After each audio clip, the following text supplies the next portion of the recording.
ভিডিওগুলো বানাতে অনেক কষ্ট হয়। আমি জানি এই ভিডিওটি অনেক মানুষই দেখবেন। ভিডিওটি দেখার আগে সবার কাছে ছোট্ট একটা রিকোয়েস্ট করতে চাই। প্লিজ প্লিজ প্লিজ যারা ভিডিওটি দেখবেন সবাই একটা করে অবশ্যই সাবস্ক্রাইব করে যাবেন যদি ইউটিউব থেকে দেখে থাকেন। আর ফেসবুক থেকে দেখে থাকলে অবশ্যই ফলো করে দিবেন। আর যারা আমাকে ভালোবাসে তারা সবাই একটা করে লাইক দিয়ে দেখিয়ে দিবেন। Love you all. মেয়েদের ছেলে থাপ্পড় মেরে কি মজা! নরম গাল, থাপ্পড় মেরে শান্তি। ইচ্ছে করতিছে আরো থাপ্পড় মারি। কিছু বুঝলেন না তো? চলুন ফ্ল্যাশব্যাকে চাই। আর কোনোদিনও যেন আমার পেছনে না দেখি। আমি কি কুত্তা যে তোর মতো কুত্তির পিছনে যাব? কি? আমি কুত্তি? কুত্তি না হলে কলেজের ছেলেগুলো তোর পিছনে কুত্তার মতো ঘুরঘুর করতো না। তোর মতো লুচ্চার সাথে প্রেম করা আমার সবচেয়ে বড় ভুল। আমি তো লুইচ্চাই, সেটা তুই এখন বুঝলি? তোর সাথে কেন যে কথা বলছি, অসহ্য একটা। এখন তো অসহ্য লাগবেই কুত্তি। কুত্তি বলবি না। কি বলবো? ইরা কুত্তি। আপদ বিদায় হোক, তোর সাথে ব্রেকআপ। তুই কে? ব্রেকআপ করার কে? আমি ব্রেকআপ করতেছি। আর এই নে তোর ব্রেকআপ গিফট। বলে মুখ থেকে চুইংগামটা বের করে ওর চুল আটকাই দিলাম। যা, আমি তো তোকে ভুলে যাব, কিন্তু এই চুইংগামের জন্য তুই আমাকে মনে রাখবি। টাটা এক্স কফ। বলেই দিলাম দৌড়। ওখানে থাকলে হয়তো কপালে কষ্ট ছিল। এই হলো ফ্ল্যাশব্যাক। এখন বর্তমানে আসুন, আপনাদের সাথে পরিচয়টা সেরে ফেলি। আমি ইমন, ইন্টার সেকেন্ড ইয়ারে পড়ি। বাবা মার দুই মাত্র সন্তান। বর্তমানে এলাকার বাইরে আছি। আর যার থেকে পালিয়ে আসলাম উনি হলেন আমার গফ, সরি এক্স গফ, ইসরাত জাহান ইরা। আমরা সেম ইয়ারে পড়ি। ইরাও এখানে পড়তে আসছে, গার্লস হোস্টেলে থাকে, আর আমি মেসে। 1 বছর হলো ওর আর আমার রিলেশনের। 1 বছর রিলেশনে প্রায় প্রতি সপ্তাহে একবার ঝগড়া হবে, আর বাকি দিনগুলো রাগ করে চলে যেত। আমি ইরাকে প্রথম প্রপোজ করেছিলাম। কিছুদিন ঘোরাঘুরির পর রাজি হয়েছিল। ভেবেছিলাম এবার হয়তো লাইফটা মজায় কাটবে, কিন্তু এই মেয়ে যে প্যারা দেওয়া শুরু করছিল, কিছু হইলেই গাইল মাইর, সব একসাথে। আজ আমিও সবগুলো শোধ তুলে নিলাম সুদে আসলে। নরম গালগুলোয় থাপ্পড় মেরে কি যে মজা! ইচ্ছে করতেছে গিয়ে আরো দুই একটা মেরে আসি, কিন্তু বেশি জিনিস ভালো না, তাই আর যাব না। বন্ধুদের কাছে আসলাম। কি রে, হাঁপাচ্ছিস কেন? মামা ইরার সাথে ব্রেকআপ করে আসলাম। তাহলে থাম, আমি গিয়ে প্রপোজটা করে আসি। যা, ওকে আমি থাপ্পড় মেরে আসলাম, আমার রাগটা তোর উপর দিয়ে দিবে। তাহলে থাক, চল ম্যাচে যাই। চল। ম্যাচে এসে বিছানায় শরীরটা ছড়িয়ে দিলাম, তখনই ফোনটা বেজে উঠল।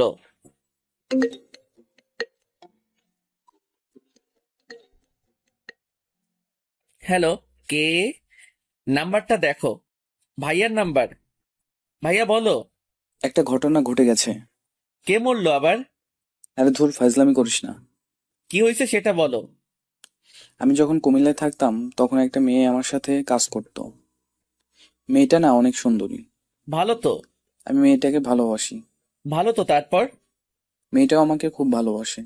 ভালো তো, তারপর? আমি ওকে বিয়ে করতে চাই। ভালো তো, তারপর? তুই আব্বু আম্মুকে বল না। তারপর? শুধু তারপর করতেছিস কেন? কি করবো সেটা বল। আমি কি পাবো? কি চাস? বাইক। ওকে, কিন্তু আগে কাজ। ওকে, তুই আম্মুকে গিয়ে বল। তুই আয় না। টিসির জন্য অ্যাপ্লাই করছিলাম না, ওটার জন্য থাকতে হবে। ও আচ্ছা, তারপর? আমি আব্বু আম্মুকে ফোন করে পুরা পাম দিতেছি। তুই আমার ভাই, তুই ছাড়া আমার কে আছে? হইছে মনু, পাম দিও না, আমার কথাটা যেন মনে থাকে। থাকবে। শোন, ফোনে লোড দিয়ে দে, আম্মুকে ফোন দিতে হবে। 2 মিনিট দাঁড়া। ফোনটা কেটে দিলাম। কিছুক্ষণ পর ভাইয়া 100 টাকা লোড দিয়ে দিল। আম্মুকে ফোন দিলাম। কেমন আছো আম্মু?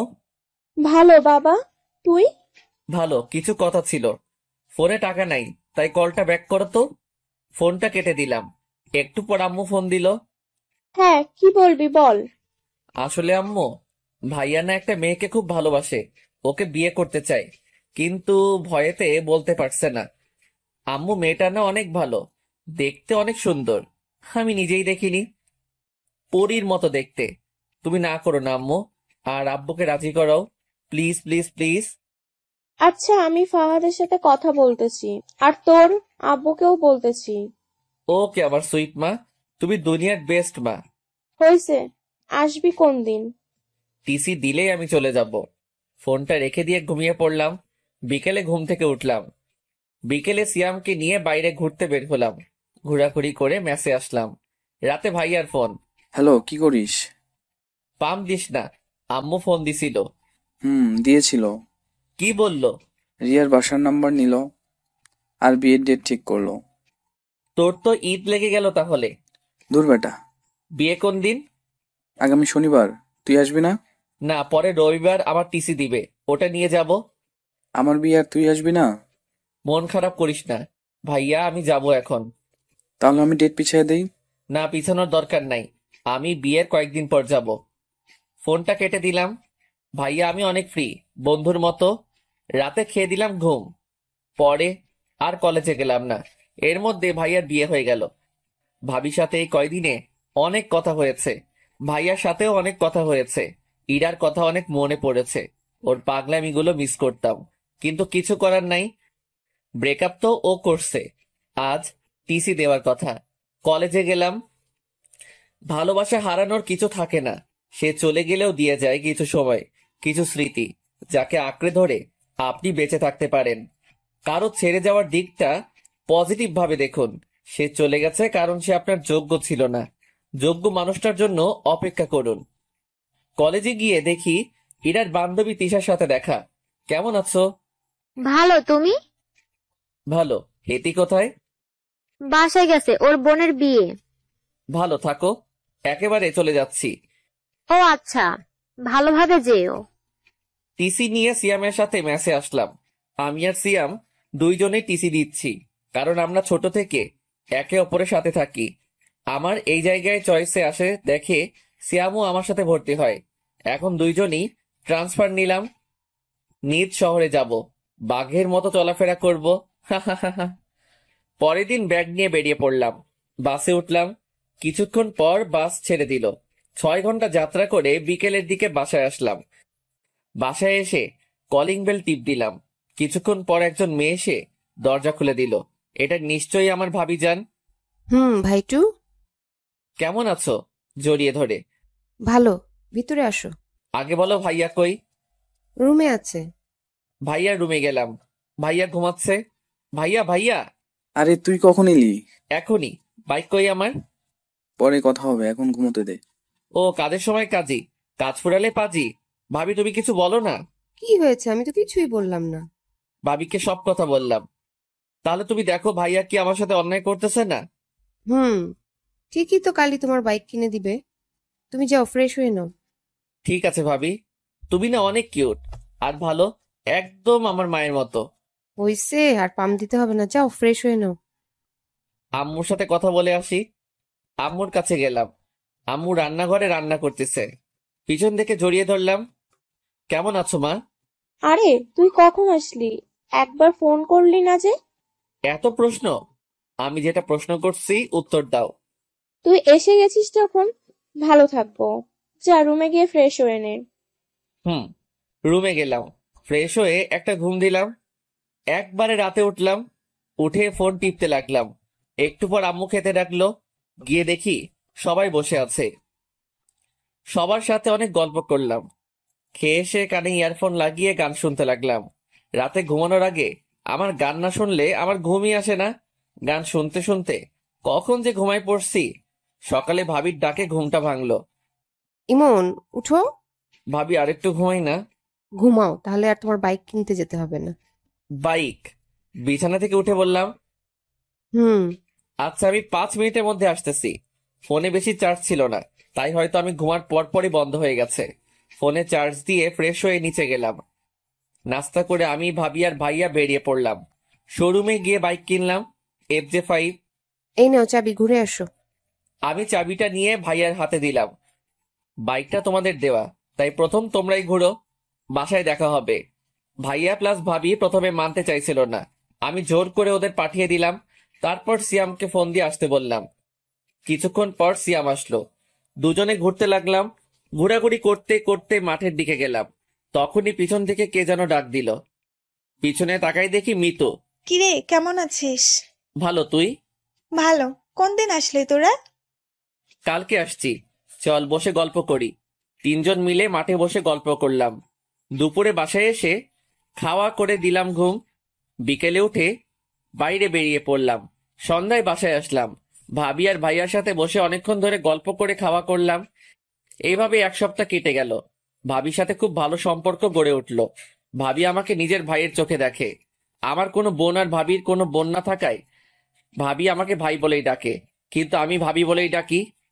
এর মধ্যে কলেজে ভর্তি হয়ে গেলাম। ইমন, উঠো, কলেজে যাবি না? হুম। কখন কলেজ ছুটি দিল? হুম। কি হুম হুম? ওঠ না, না হলে গায়ে জল ঢেলে দিব। উঠতেছি তো। উঠে ফ্রেশ হয়ে নাস্তা করে বাইকটা নিয়ে কলেজে আসলাম। ক্লাস শেষ করে বাইরে আসলাম, তখনই ভাবির ফোন। হ্যালো ভাবি। ভাই, আমার একটা কাজ করে দিতে পারবি? বলো। আমার বোন আজকে আসবে, তুই যদি ওকে একটু স্টেশন থেকে নিয়ে আসতিস। আচ্ছা, কিন্তু আমি চিনবো কেমন করে? ও নীল ড্রেস পরে আছে, একটু তাড়াতাড়ি যায় ভাই আমার, ও ওয়েট করে আছে। বলেই ভাবি ফোন কেটে দিল। বন্ধুদের থেকে বিদায় নিয়ে স্টেশনে আসলাম। এখানে তো অনেক মেয়ে নীল ড্রেস পরা থাকতে পারে, কিন্তু ভাবির বোনকে চিনবো কেমন করে? কিছুক্ষণ ঘোরাঘুরি করার পর একটা নীল ড্রেস পরা মেয়ে দেখতে পেলাম, কিন্তু মাথা নিচু করে বসে আছে। আমি তার কাছে গেলাম। এটাই হয় মনে হয়, কিন্তু এভাবে বসে আছে কেন? এই যে বেয়ান সাহেব, ভিক্ষা করা হলে বাসায় যাই। মেয়েটা মাথা তুলে আমার দিকে তাকালো। মেয়েটাকে দেখে আমার তো শখ খেয়ে মরে যাবার অবস্থা। তা তুই এখানে? ওই কুত্তি, আমি এখানে আমার ভাবির বোনকে নিয়ে আসতে এসেছি, কিন্তু তুই এখানে কেন? আমি আমার বোনের বাসায় এসেছি। তোর বোনের নাম কি? রিয়া। আর দুলাভাই? ফাহাদ। What the Fahad? হাইরে ফুডা কপাল, শেষমেশ আমার এক্স কিনা আমার ভাইয়ের শালি। উপরওয়ালা ঠাডা ফেলাও আমার উপর। কিরে, চুপ কেন? কি বলবো, সবই কপাল। চলো এখন। আমি কেন যাব তোর সাথে? তোকে এখনো জুতা মারিনি তোর কপালে। আমার সাথে যাবি, কারণ দুর্ভাগ্যবশত তোর বোন আমার ভাবি, আর আমার ভাইয়ের তুই শালি। আমার কথা শুনে ইরার উপর ঠাডা পড়ার মতো অবস্থা। আমি এই বিয়ে মারি না। আমি এক্ষুনি আপুকে বাসায় নিয়ে যাব। তাই নাকি? যা, আমি আমার ভাইয়ের আবার বিয়ে দিব। আমার কথাটা শুনে ইরা চুপ করে রইল। বাসায় যাবেন না ফিরে যাবেন? ইরা ব্যাগটা নিয়ে উঠে দাঁড়ালো আর সামনের দিকে হাঁটা শুরু করলো। ও সামনে সামনে হাঁটছে আর আমি পিছনে পিছনে। আমি বাইকের কাছে এসে থেমে গেলাম, কিন্তু ও হাঁটতে থাকলো। এই ম্যাডাম, বাইক এখানে। ও পিছনে তাকালো, আবার আমার কাছে আসলো। আমি বাইক স্টার্ট দিলাম, কিন্তু ও দাঁড়িয়ে রইল। কি হলো, ওটার ইচ্ছে আছে কি? ইরা কোনো কথা না বলে বাইকে উঠে বসলো। বাসার দিকে যেতে লাগলাম। শোন, আপু যেন না জানে যে তুই আমাকে চিনিস আর আমাদের সম্পর্ক ছিল। সেটা তুই না বললে আমি বলতাম। ভালো। বাইক চালাচ্ছিলাম, হঠাৎ করে সাইড মিররে ইরার চেহারাটা দেখলাম। বাতাসে চুলগুলো উঠছিল আর ইরা ওগুলো হাত দিয়ে ঠিক করছিল। খুব সুন্দর লাগছিল। চুইংগামের জন্য একটা নতুন হেয়ার কাটিং দিতে পারলি, একটা থ্যাঙ্কসও দিলি না। কুত্তা, ওই দিন যদি তোর পাইতাম, জানিস আমার চুইংগাম ওঠাতে কত কষ্ট হয়েছে। ভালো তো। ইরা আর কোনো কথা বলল না। বাসার সামনে আসতে রাস্তায় মিতুর সাথে দেখা। মিতু দেখার সাথে সাথে ডাক দিল। মার্কেটে যাব একটু। এটা কে? ভাবির ফোন। আমাকে একটু মার্কেটে নিয়ে যাবি? তুই দাঁড়া, আমি নামিয়ে দিয়ে আসছি। আচ্ছা, তাড়াতাড়ি আয়। আমি বাইকটা নিয়ে বাসার সামনে আসলাম। ভিতরে যান, আমি আসছি। ইরা কিছুক্ষণ আমার দিকে তাকিয়ে রইল। আমি বাইকটা ঘুরিয়ে চলে আসলাম। মিতুকে নিয়ে মার্কেট করলাম। মার্কেট শেষ করে বাসায় আসলাম।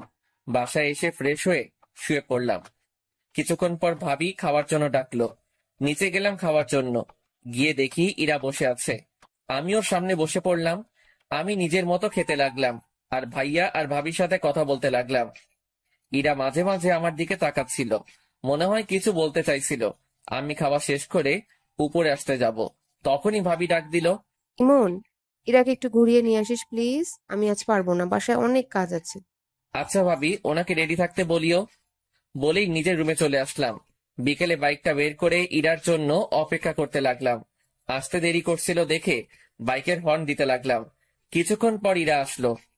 সাদা ড্রেস, কপালে কালো টিপ, খোলা চুল, জাস্ট অসাম লাগছিল ওকে। ইরা আমার সামনে এসে দাঁড়িয়ে গেল। আমি মাথা নামিয়ে নিলাম। উঠুন। ইরাকে নিয়ে বাইকে ঘুরতে লাগলাম। হঠাৎ করে ফোনটা বেজে উঠল। বাইকটা থামিয়ে ফোনটা বের করলাম। বের করে দেখি মিতুর ফোন। হ্যালো। কই তুই? পার্কের পাশের রাস্তায়। পার্কে আয়, আমি ওয়েট করছি। আচ্ছা দাঁড়া। ফোনটা রেখে দিয়ে পার্কে গেলাম। গিয়ে দেখি মিতু বসে আছে। আমি বাইকটা রাখলাম। আপনি এখানে বসুন, আমি আসছি। আসলে আমি এখানে এসেছি ইরাকে জ্বালানোর জন্য, না হলে আসতাম না। আমি ভালো করেই জানি ইরা আমাকে এখনো খুব ভালোবাসে, কিন্তু প্রকাশ করে না। আমি মিতুর পাশে গিয়ে বসলাম। ওর সাথে কথা বলতে লাগলাম। এদিকে ইরা একাই বসে আছে আর ভাবতিছে। আমি পিছন থেকে একটা শব্দ পেয়ে পিছনে তাকিয়ে দেখি বাইকটা নিচে পড়ে আছে। আমি লাফ দিয়ে উঠে বাইকটার কাছে আসলাম। ও খোদা, আমার নতুন বাইক। কুত্তা, তোর বাইকরেও ভাঙবো আর তোকেও, বলেই আমার পায়ে লাঠি দিয়ে মারলো। এত জোরে মেরেছে যে পায়ে লাগার সাথে সাথে ব্যথা শুরু হয়ে গেল। আরে আরে, লাগছে তো। একে তো আমার বাইক ভাঙছোস, তার উপর আমাকে মারলি। আজ তোকে ছাড়বো না। ইরা আমাকে লাঠি দিয়ে মারতে লাগলো। আমাকে মারা আজ তোকে ছাড়বো না বলে ওর হাতে লাঠিটা নিয়ে ফেলে দিলাম। ওর কোমরে হাত দিয়ে ওকে টান দিয়ে নিজের কাছে নিয়ে আসলাম। ইরা ছাড়ার জন্য ছটফট করছে। কুত্তা, ছাড় আমায়। আমি ওর ঠোঁটে হাত দিয়ে চুপ করতে বললাম। ইরা ঠোঁটের কাছে ঠোঁট নিয়ে গেলাম। ইরা বড় বড় চোখ করে আমার দিকে তাকালো। ওর আরো কাছে যেতেই নিজের চোখ বন্ধ করে ফেললো। আমি ওর ঠোঁটের কাছে ঠোঁট নিয়ে গেলাম। ওর নিঃশ্বাসের শব্দ স্পষ্ট শুনতে পাচ্ছিলাম। ওর কাছে যাওয়ায় ও আরো জোরে নিঃশ্বাস নাম নিতে লাগলো। ওর ঠোঁটগুলো যেন আমাকে মারলো, টানতে লাগলো। ওর ঠোঁটগুলো গোলাপের পাপড়ির মতো লাগছিল। আমি ওর ঠোঁটের সাথে ঠোঁট মিলিয়ে দিলাম। ইরাকে কিস করার সাথে সাথে ও চোখ খুলে ফেললো। 3 মিনিট পরে ইরাকে ছেড়ে দিলা। দুজনে হাঁপাতে লাগলাম। কুত্তা, তুই আমাকে কিস করলি কেন? তুই আমার বাইক ভাঙতে চাইছিলি কেন? আমার ইচ্ছে হয়েছে, আমি ভাঙছি। আমার ইচ্ছে হয়েছে, আমি কিস করছি। কেন? আমার ঠোঁট কি তোর বাপের সম্পত্তি? না, আমার ভাবির সম্পত্তি। তাই দেখে তুই আমাকে কিস করবি? সেটা আমার বাইক ভাঙচুর করার আগে ভাবা দরকার ছিল। ইরা আর কোনো কথা বলল না। মিতুর কথা মনে পড়তেই আমি মিতুর কাছে আসলাম। মিতু ফোন টিপতেছে। তাহলে পিছনে কি হয়েছে ও হয়তো দেখেনি। কিরে, কি করিস? তুই কই গেলি তখন? একটা কাজ ছিল, বাসায় যাব, চল। চল। মিতুকে বিদায় দিয়ে ইরার কাছে আসলাম। ইরা গাছের সাথে হেলানি দিয়ে দাঁড়ায় আছে। আমি বাইকটা তুলে স্টার্ট দিলাম। ইরা পিছনে এসে বসলো। ইরার সাথে লজ্জায় কোনো কথা বলার ইচ্ছে হচ্ছে না। কেমন করে কি যে হয়ে গেল। দুজনে বাসায় আসলাম। ওকে নামিয়ে দিয়ে বাইকটা রাখলাম। তারপর নিজের রুমে গেলাম। ফ্রেশ হয়ে শুয়ে পড়লাম। কিছুক্ষণ পর আম্মু খেতে ডাকলো। গিয়ে দেখি ইরা বসে আছে। আম্মু, ভাইয়া আর আব্বু কই? ওরা আসেনি, তোরা খেয়ে নে। ইরা আমার সামনে বসে আছে। দুজনে মাথা নিচু করে খেতে লাগলাম। ভাবি আসলো। কিরে, কেমন ঘুরলি? ভালো আপু, জায়গাটা অনেক সুন্দর। আচ্ছা, খেয়ে নে। আমি খেয়ে নিজের রুমে চলে আসলাম। রাতে ঘুম ধরছিল না, তাই ছাদে গেলাম। একটু পর মিতুর ফোন আসলো। কিরে, কি করিস? এই তো ছাদে দাঁড়িয়ে আছি, তুই? শুয়ে আছি। মিতুর সাথে কথা বলতে লাগলাম। হঠাৎ করে আমি সামনে তাকিয়ে দেখি ইরা। মিতু, ফোনটা রাখ, আমি পরে ফোন দিচ্ছি। আচ্ছা। মিতু ফোনটা কেটে দিল। ইরা আমার কাছে আসলো। কার সাথে কথা বলছিলি? মিতুর সাথে। এরপর থেকে যেন ওই ডাইনির সাথে কথা বলা আর দেখা করা না দেখি, বলে দিলাম। কেন, কথা বললে কি করবা? ইরা আমার কাছ থেকে ফোনটা নিয়ে নিল। ফোন পাবি না, যখন দরকার হবে আমার কাছে বলবি, আমি দিব। না, ফোন ছাড়া আমার ঘুম আসে না। ফোন লাগবেই আমার। বলছি না পাবি না। ইরার কাছ থেকে জোর করে ফোনটা নিতে গেলাম, তখনও মেয়েদের চোর পকেটে ফোনটা ঢুকিয়ে দিল। চোর পকেট কি জানতে চাহিয়ে লজ্জা দিবেন না? এইবার নিয়ে দেখা। মনটা খুব হতাশ হয়ে গেল। আমি নিচে যেতে লাগলাম। তখনই ইরা আমার হাতটা টেনে ধরলো আর ঠোঁটের সাথে ঠোঁট লাগিয়ে দিল। হঠাৎ আমার কি যে হলো, ইমনকে কাছে টেনে নিয়ে ওর ঠোঁটের সাথে ঠোঁট লাগিয়ে দিলাম। ওকে কিস করার সময় ওর শরীরের এক অদ্ভুত ঘ্রাণ আমাকে ওর আরো কাছে টানতে লাগলো। 5 মিনিট পর ওকে ছেড়ে দিলাম। ইরা এভাবে কিস করবে ভাবতেও পারিনি। আই লাভ ইউ বলেই ইরা দৌড়ে নিচে চলে গেল। আমি নিজের রুমে চলে আসলাম। শুয়ে শুয়ে কতক্ষণ কি হইল সেটা ভাবতে লাগলাম। সবকিছু মাথার উপর দিতে যাচ্ছিল। নিজে ব্রেকআপ করলো, আবার নিজেই আই লাভ ইউ বললো। আমার সাথে মজা নেওয়া, এবার দেখাবো মজা। যদি কাঁদিয়ে না ছেড়েছি তাহলে আমার নাম ইমন না। না, মজা পাইছে নাকি? এইবার মজা আমি দেখাবো। সব প্ল্যান ভাবতে ভাবতে ঘুমিয়ে পড়লাম। সকালে মনে হলো কে যেন আমার দিকে তাকিয়ে আছে। চোখ খুলতেই দেখি ইরা। কি ব্যাপার, আপনি এখানে? আপনি কাকে কি বলছেন? আপনাকে। মজা নেওয়া বাদ দে, মায়ের খাবি। অচেনা কাউকে তো আপনি করেই বলতে হয়। ফাইজলামি বাদ দিয়ে নিচে আয়, আপু নাস্তা করতে ডাকতিছে। বলেই ইরা নিচে গেল। কিছুটা রেগে গেছে। আমি ফ্রেশ হয়ে নিচে গেলাম। সবাই টেবিলে বসে, আমি ইরার মুখোমুখি চেয়ারে বসলাম। খাওয়ার মধ্যে ইরা পায়ের উপর পা উঠে দিল। আমি ওর দিকে তাকাতেই ও মুচকে একটা হাসি দিল। আমি টেবিল থেকে প্লেট নিয়ে উঠে সোফায় গিয়ে বসলাম। কি রে, ওখানে গিয়ে বসলি কেন? টিভি দেখতে দেখতে খাবো। তারপর সবাই খাওয়া শেষ করে যে যার মতো চলে গেল। ভাবি আর আম্মু রান্নাঘরে গেল। ইরা আমার পাশে এসে বসলো। আমি ওর দিকে না তাকিয়ে টিভি দেখতে লাগলাম। একটু পর ইরা আমার দিকে চেপে আসলো। আমি একটু সরে বসলাম। ও আরো চেপে আসলো। ধীরে ধীরে আমি একেবারে সোফার কোণায় চলে আসলাম। ইরা আমার শরীরের সাথে চেপে বসে আছে। আমি ওর দিকে তাকালাম। ও টিভির দিকে তাকিয়ে মুচকি হাসি দিচ্ছে। শুনছেন? কিছু বলবা? না, কিছু বলবো না। এমন ভাব করছে যেন কিছু বুঝে না। ধুর, এখানে আর থাকবো না। যেই উঠতে যাব, ইরা আমার হাত ধরে আবার সোফায় বসিয়ে দিল আর আমার কোলে বসে পড়লো। আরে কি হচ্ছে এটা? আম্মু ভাবি কেউ দেখে ফেলবে তো। দেখলে দেখুক, আমার কি। এখন চুপ থাকো, টিভি দেখতে দাও। ধুরবাল, ভালো লাগে না। না পারছি উঠতে, না পারছি বসে থাকতে। মুটকিটার ভারেতে পা ব্যথা ধরে গেল। আরেকবার মুটকি বললে গলা টিপে মেরে ফেলবো। শুনলো কেমনে? হঠাৎ করে ভাবির আওয়াজ পেলাম। আমি ভয় পেয়ে ইরাকে ধাক্কা মারলাম। ইরা মেঝেতে পড়ে গিয়ে জোরে চিল্লানি দিল। ওর চিল্লানি শুনে ভাবি রান্নাঘর থেকে চলে আসলো। কি রে, নিচে বসে আছিস কেন? বসে নেই, পড়ে গেছি। কেমন করে পড়লি? এই রে, এইবার যদি বলে দেয় আমি ধাক্কা মেরে ফেলে দিছি। পা পিছলে পড়ে গেছে ভাবি। ও, যা রুমে গিয়ে রেস্ট নে। তোর কি তার ছিঁড়া? দেখতে পারতেছিস না উঠতে পারতেছি না? রুমে যাব কেমন করে? ইমন ভাই, তুই একটু রুমে দিয়ে আয় না, আমাকে রান্নাঘরে যেতে হবে। না ভাবি, আমি পারবো না। যা না ভাই, একটু। তুই আমার সুইট ভাই না? হইছে হইছে, আর মাখন মারতে হবে না। আসুন। ইরার দিকে হাত বাড়িয়ে। ইরা হাত ধরে উঠতে গিয়ে আবার বসে পড়ল। কি হলো? উঠতে পারছি না। তাহলে কেমনে নিয়ে যাব? কোলে করে নিয়ে যাও। না, পারবো না। যা না ভাই আমার, প্লিজ প্লিজ। আচ্ছা আচ্ছা, ঠিক আছে। ভাবি রান্নাঘরে চলে গেল। আমি ইরাকে কোলে তুলে নিলাম। ইরাকে মুচকি মুচকি হাসছে। আমি ওকে ওর রুমে নিয়ে গেলাম। ও আমার গলা জড়িয়ে ধরেছিল। ওকে বিছানায় শুইয়ে দিয়ে উঠতে যাব, কিন্তু ও আমাকে জড়িয়ে ধরে রইল। কি হলো, ছাড়েন। না, আগে পাপ্পি দাও, তারপর। না, পারবো না। তাহলে আমিও ছাড়বো না। আমি ইরাকে নিজের থেকে জোর করে ছাড়িয়ে চলে আসতে যাব, তখন ও হাত টান দিয়ে দিল। আমি ওর উপরে পড়ে গেলাম। ইরা নিচে, আমি ওর উপরে। ইরা আমাকে জড়িয়ে ধরলো। মেয়েদের শরীর এত নরম আগে জানতাম না। দয়া করে কেউ খারাপ ভাবে নেবেন না প্লিজ। আমি ইরার শরীরের সাথে মনে হয় মিশে গেছি। কি করছেন, ছাড়েন। কেউ এসে যাবে তো। আগে পাপ্পি। পারবো না। আচ্ছা, আমি নিজে নিয়ে নিচ্ছি। যেই ইরা আমার ঠোঁটের কাছে ঠোঁট নিয়ে আসতে লাগলো। ভাবি, তুমি এখানে? কথাটা শুনে ইরা আমাকে ছেড়ে দরজার দিকে তাকালো। এই সুযোগে আমি পালিয়ে গেলাম। কুত্তা, আমাকে টুপি পরানো পরে দেখে নিব। আমি ওখান থেকে চলে আসলাম। নিজের রুমে এসে ফোন টিপতে লাগলাম। বিকেলে মিতুর ফোন আসলো। কই আছিস? বাসায়। দেখা করতে পারবি? কোথায়? বড় মাঠে। আচ্ছা, একটু দাঁড়া, আমি যাচ্ছি। বাসা থেকে বাইকটা নিয়ে বেরিয়ে পড়লাম। মিতুর সাথে দেখা হয়নি, চুপচাপ চলে আসলাম। দেখতে পেলে কি যে করতো। মিতুর কাছে আসলাম।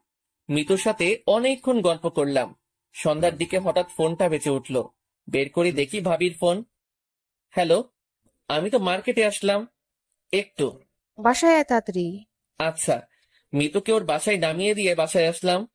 ফ্রেশ হয়ে ভাবি রুমে গেলাম। গিয়ে দেখি ইরা আর ভাবি গল্প করতেছে আর চা খাচ্ছে। ভাবি ফোন দিলে যে। সে কখন বের হয়েছিস না বলে, তাই ফোন দিলাম। বস, তোর জন্য চা নিয়ে আসি। ভাবি চা আনতে গেল।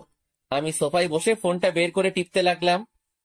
সামনে এসে ফোনটা কেড়ে নিয়ে বিছানায় ছুঁড়ে মারলো। কই ছিলি?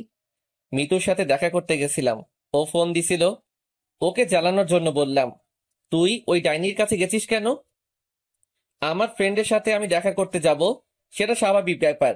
না, দেখা করতে যাবি না, ওই মেয়ের নজর ভালো না। 2 দিন দেখে বুঝে গেলেন ওর নজর খারাপ? ও তোর দিকে কেমন করে তাকায়। তুই ওর সাথে কথা বলবি না, এমনকি কোনো মেয়ের সাথে কথা বলবি না। কেন, আমি মেয়ের সাথে কথা বললে দোষ, আর আপনি ছেলের সাথে কথা বললে কিছু না? আমার কথাটা শুনে ইরা চুপ হয়ে গেল। আসলে আমার ইরার ব্রেকআপ এই কারণেই হয়। ওর একটা ফ্রেন্ড ওকে লাইক করতো, আর আমি ওকে বলেছিলাম যাতে ওর সাথে কথা না বলে, কিন্তু ও শুনেনি। উল্টো আমি কোনো মেয়ের সাথে আমি কথা বললে সে রাগ দেখাতো। এর মধ্যে ভাবি চলে আসলো। ভাবি আসাতে ইরা নিজের জায়গায় গিয়ে বসলো। দাও। ভাবির সাথে অনেক গল্প করলাম। রাতে খাবার টেবিলে ইরা আমার দিকে মাঝে মাঝে তাকাচ্ছিল, কিন্তু কিছু বলছিল না। রাতে কে ঘুমিয়ে পড়লাম। কাল থেকে কলেজে যেতে হবে। সকালে ইরার ডাকে ঘুমটা ভেঙে গেল। কি হলো? কলেজে যাবা না? ওঠো। আমি কিছু না বলে উঠে ফ্রেশ হতে গেলাম।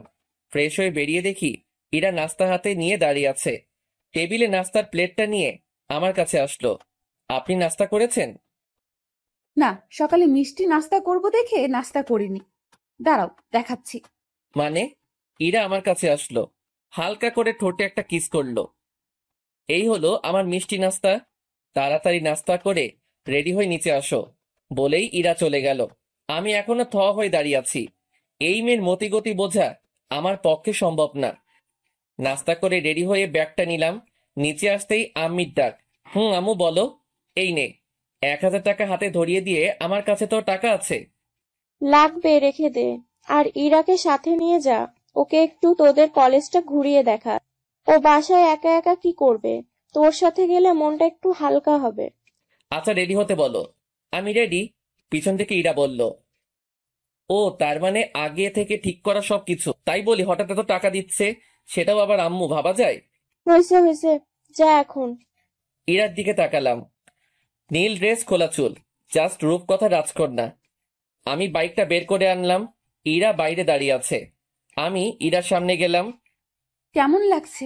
আপনি কি ফ্যাশন শোয়ে যাচ্ছেন, না ছেলে পটাবেন যে এত সাজগোজ? ইরার মুখ কালো হয়ে গেল। ইরাকে এভাবে দেখলে কলেজের যে কোনো ছেলে ক্রাশ খাবে। তোমার যখন ভালো লাগছে না, তাহলে চেঞ্জ করে আসি। থাক, লাগবে না, উঠো। ইরা উঠে বসে আমাকে শক্ত করে জড়িয়ে ধরলো। ইরাকে নিয়ে কলেজে আসলাম। বাইকটা পার করে সিয়ামের কাছে আসলাম। সিয়াম ওর মামার বাসায় ছিল। কিরে, ইরা এখানে? সিয়ামকে সব বললাম। ভাই, তোর ভাগ্য বলতে হবে। কিন্তু ওকে আগে একটু ভালো মতো মজা দিতে হবে। আমাকে নিয়ে ফাইজলামি। তারপর দুজনে ইরার কাছে আসলাম। সিয়াম আর ইরা কথা বলল। আচ্ছা, এখানে থাকুন, আমরা ক্লাস করে আসছি। আমি কি করব এখানে? চত্বরে বসে থাকুন। আমি একা বসে থাকবো। থাকুন, আমি ক্লাস করে চলে আসবো। আমি আর সিয়াম ক্লাসের দিকে যেতে লাগলাম। পিছনে ফিরে দেখি ইরা বসে আছে, আর কিছু ছেলে ওর দিকে যাচ্ছে, হয়তো কথা বলবে। ছেলেগুলো ইরার কাছে গিয়ে কি যেন কথা বলছিল। আমি আর সিয়াম ক্লাসে না গিয়ে ওদের কাছে গেলাম। কি হয়েছে ভাইয়া? আরে ইমন ভাই, তুমি এখানে? কি হয়েছে? আসলে ভাই, আমার ফ্রেন্ড এই আপুকে অনেক পছন্দ হয়েছে, তাই কথা বলতে আসছিলাম। ওটা তোদের ভাবি হয়? ভাই, আগে বলবা তো, ভুল হয়ে গেছে, আর হবে না। আপু, মাফ করে দেন প্লিজ। ছেলেগুলো চলে গেল। তোকে আজ ক্লাস করতে হবে না, তুই ওকে নিয়ে ঘুরে আয়। বাইকটা নিয়ে আসি। বাইকটা নিয়ে ইরার সামনে আসলাম।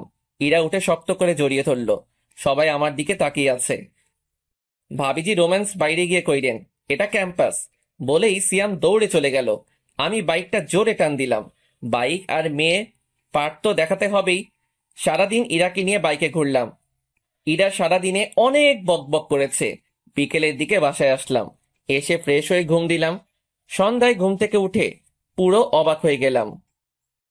ইরা আমাকে জড়িয়ে ধরে শুয়ে আছে, কিন্তু ও এখানে কখন এলো? আমি ইরার দিকে তাকিয়ে দেখতে লাগলাম। ফ্যানের বাতাসে চুলগুলো উঠছে, মুখটা খুব মায়াবী লাগছে। হঠাৎ করে ইরার ঘুমটা ভেঙে গেল। কি ব্যাপার, তুমি এখানে কখন আসলা? আসলে আপু তোমাকে ডাক দিতে বলছিল, কিন্তু এসে দেখি তুমি ঘুমাচ্ছ। আমারও ঘুম পাচ্ছিল, তাই এখানে ঘুমিয়ে পড়ি। কি? যদি ভাবি এসে দেখে ফেলতো তাহলে কি ভাবতো? যা ভাবার তাই ভাবতো। এখন উঠে ফ্রেশ হয়ে নিচে আসো। আমার কপাল একটা পাপ্পি দিয়ে ইরা চলে গেল। মেয়েটার মায়ায় আরো পড়ে যাচ্ছি। কি যে করি, ওকে কষ্ট দিতে পারছি না। আমি যে ওকে ভালোবাসি, তাহলে কষ্ট কেমন করে দেই? আর ওর থেকে দূরে থাকতে পারবো না। কালকে ওকে সব বলবো। উঠে ফ্রেশ হয়ে নিচে গেলাম। ভাবি আর ইরা আর আম্মু বসে কি যেন বলা বলি করছে। আমি যেতেই চুপ হয়ে গেল। ঘুম হলো? খুব ভালো ঘুম হয়েছে, তাই না? কি বলছো? কিছুই বুঝতেছি না। থাক, আর বুঝা লাগবে না। আমার আর কিছুই বুঝা লাগবে না, বস এখানে। আমি গিয়ে ভাবির পাশে বসলাম। তোরা গল্প কর, আমি রান্না করে যাই। আম্মু রান্না করে চলে গেল। আমিও যাই, আম্মুকে সাহায্য করি। ভাবিও চলে গেল। আমি বসে ফোন টিপতেছি আর টিভি দেখতেছি। হঠাৎ ইরা এসে আমার কোলে শুয়ে পড়লো আর টিভি দেখতে লাগলো। আরে কি করছো? ভাবি এসে যাবে তো। আসলে আসুক, আমার কি। ইরা টিভি দেখতে লাগলো আর আমি রান্নাঘরের দিকে তাকিয়ে রইলাম, ভাবি আসছে কিনা। ইরার দিকে তাকালাম, ইরা টিভি দেখতে ব্যস্ত। ইচ্ছে করছে ইরার মাথায় হাত বুলিয়ে দেই, কিন্তু কেন জানি সাহস হচ্ছিল না, তাই চুপচাপ বসে রইলাম। একটু পর ইরাকে ভাবি রান্নাঘর থেকে ডাক দিল। ইরা উঠে রান্নাঘরে চলে গেল। একটু পর এক কাপ চা হাতে নিয়ে আসলো, এনে আমাকে দিল আর পাশেই বসে পড়ল। অর্ধেক চা খেতেই ইরা কাপটা নিয়ে বাকিটা চা খেতে লাগলো। আমি ওর দিকে তাকিয়ে রইলাম। কি হলো? এভাবে তাকিয়ে আছো কেন? না, এমনি। বজ্জাত কোথাকার চায়ের কাপটা নিয়ে নিল। রাতে খাবার খেয়ে রুমে আসলাম। এসে গান শুনতে শুনতে ঘুমিয়ে পড়লাম। সকালে ঘুম থেকে উঠে ফ্রেশ হয়ে নিচে গেলাম। ইরা নাস্তার টেবিলে বসে আছে, আমিও বসে পড়লাম। খাওয়ার সময় ইরা পায়ে গুঁতা দিতে লাগলো। একসময় পা সরিয়ে নিলাম। ইরার পা চেয়ারের সাথে লাগলো, তাই হয়তো ওর মুখ কালো হয়ে গেল। আমি নাস্তা করে কলেজে আসলাম। আজ ইরা কলেজে আসেনি, কারণ ওর ভাবির সাথে মার্কেটে যাওয়ার কথা ছিল। কলেজে ক্লাস করে বের হচ্ছি, তখনই মিতু আসলো। কালকে ওই মেয়েটার সাথে তো খুব ঘুরলি। কেন, কি হয়েছে?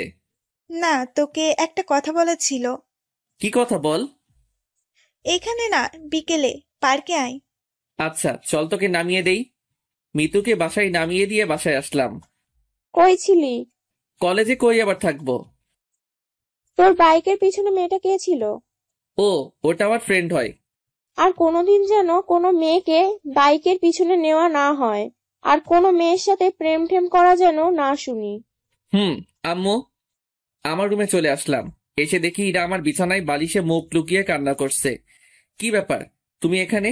আর কান্না করতেছো কেন? ইরা কান্না করেই যাচ্ছে। আমি ওর কাছে গিয়ে ডাক দিলাম। ও উঠে সোজা আমার শার্টের কলার ধরলো। তোকে না বলেছিলাম কোনো মেয়ের সাথে কথা বলবি না? কিন্তু তুই তো ওই ডাইনির সাথে বাইকে ঘোরাঘুরি করতেছিস। বলে ইরা কান্না করতে লাগলো। আরে আমি তো ওকে বাসায় নামিয়ে দিতে গেছিলাম। কেন? তোকে বাসায় নামিয়ে দিতে হবে কেন? ওর কি হাত পা নেই? চলতে পারে না? রিক্সায় যাবে, অটোতে যাবে, তোর বাইকে কেন? আর নিব না, হইছে। এবার কলার ছাড়ো, লাগছে।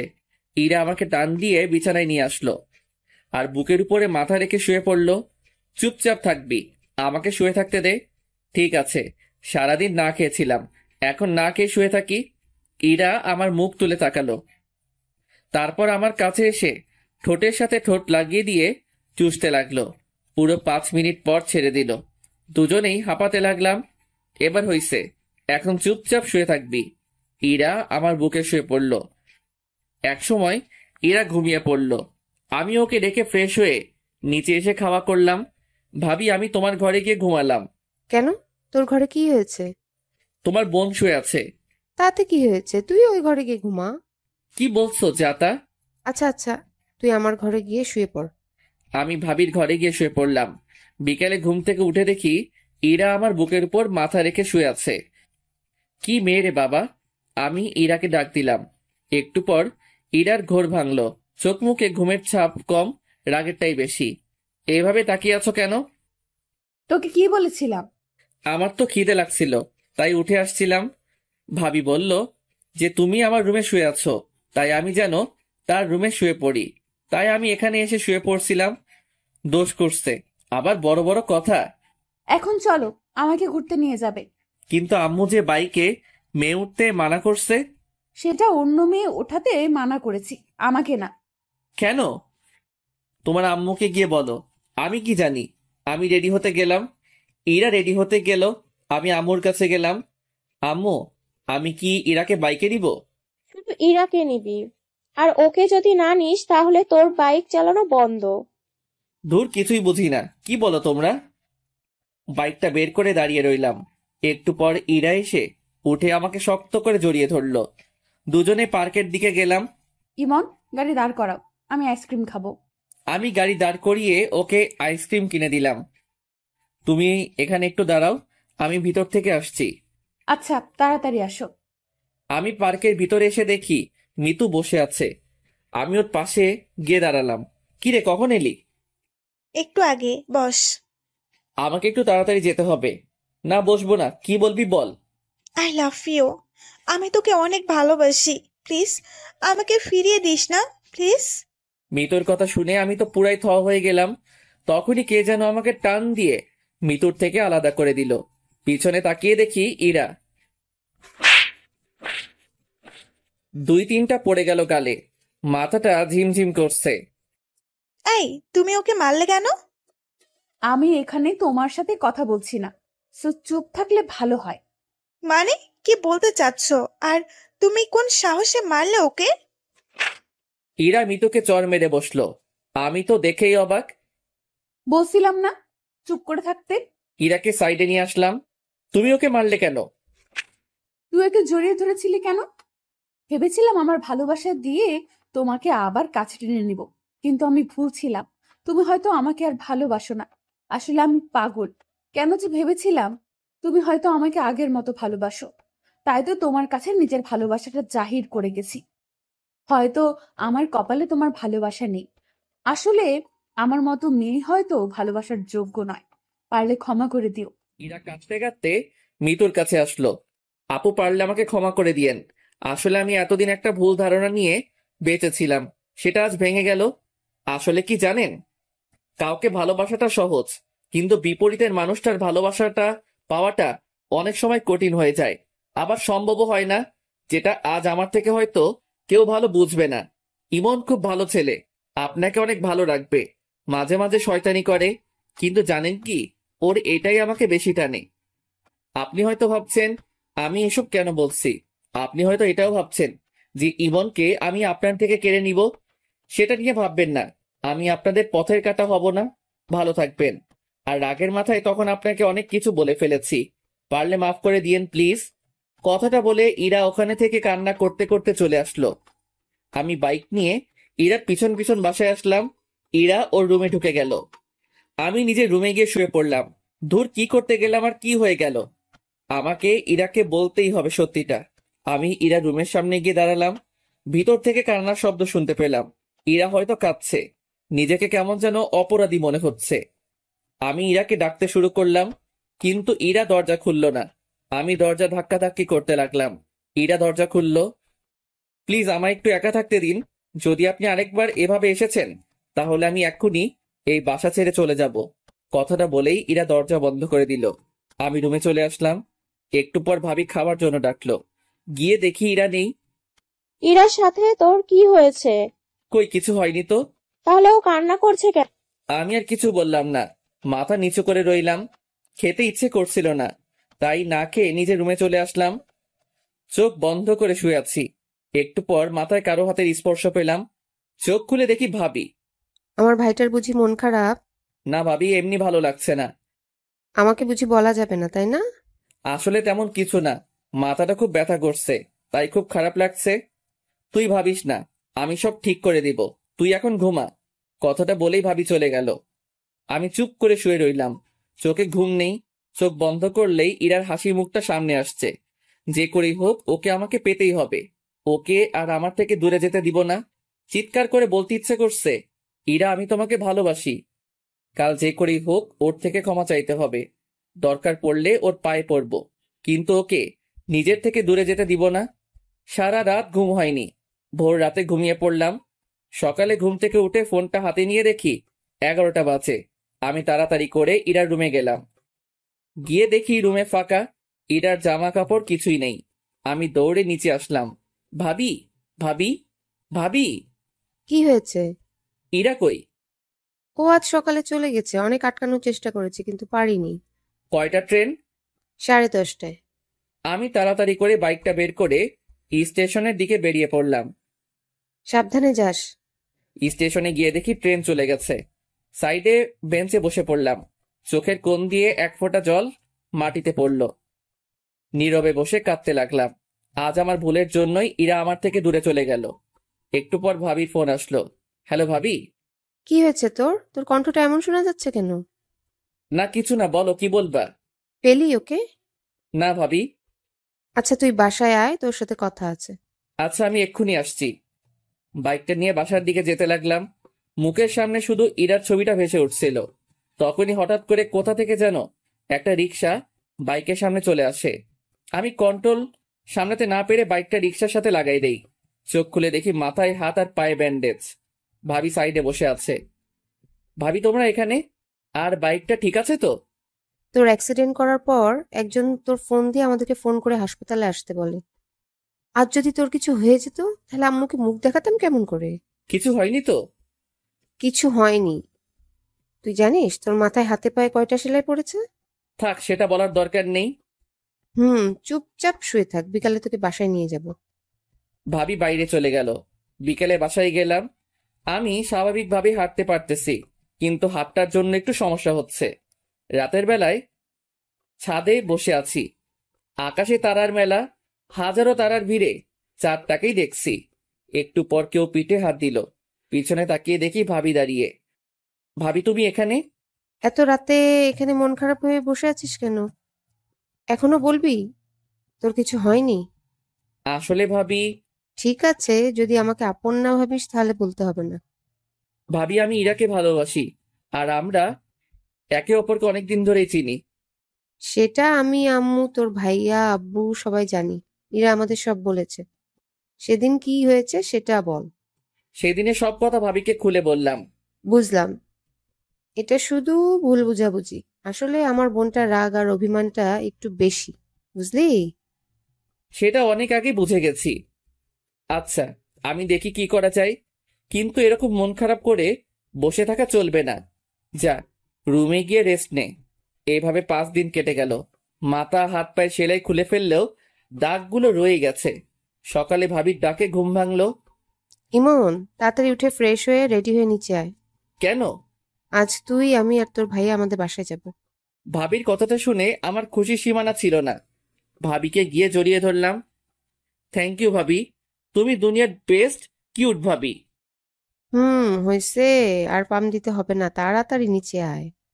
তুমি 2 মিনিট ওয়েট করো, আমি 1 মিনিটে আসতেছি। আমি তাড়াতাড়ি ফ্রেশ হয়ে রেডি হলাম। তারপর নিচে আসলাম। নাস্তা করে বসে আছি। কিছুক্ষণ পর ভাইয়া আসলো।